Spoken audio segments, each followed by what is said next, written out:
तिकडे अहमदनगरच्या श्रीगोंद्यातल्या कुकडी कॅनॉलमधून पाणी मिळावं यासाठी आज आंदोलन करण्यात आलेलं आहे। अजूनही हे आंदोलन सुरूच आहे। राष्ट्रवादीचे आमदार राहुल जगताप आणि इतरांनी जिल्हाधिकारी कार्यालयासमोर बसून आंदोलन केलं। कुकडी कॅनॉलमधून श्रीगोंदा तालुक्यातील फळबागांना पाणी द्यावं यासह अनेक मागण्यांसाठी हे आंदोलन केलं जात आहे।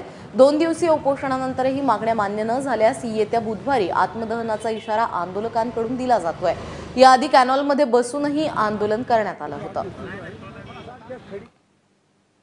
अधिकाऱ्यांची ज्यावेळेस आमची चर्चा झाली होती त्यांनी चर्चेत असं सांगितलं होतं की तुम्हाला आम्हाला 2 दिवसाचा वेळ द्या, आम्ही तुम्हाला तशा प्रस्ताव तयार करून मंजूर करून देण्याचं काम करू आणि म्हणून तसं 2 दिवसाचा वेळ आम्ही त्यांना दिला आहे आणि तरीसुद्धा आम्ही आज आणि उद्या या ठिकाणी उपोषण करतो आहे। जर 2 दिवसाच्या आत त्यांनी प्रस्ताव मंजूर करून दिला नाही तर तिसऱ्या दिवशी मात्र हजारोंच्या संख्येने शेतकरी व त्या आम्ही सर्वजण व आमच्याबरोबर हजारोंच्या संख्येने शेतकरी या ठिकाणी कलेक्टर ऑफिसच्या दारात आत्मदहन करणार आहे।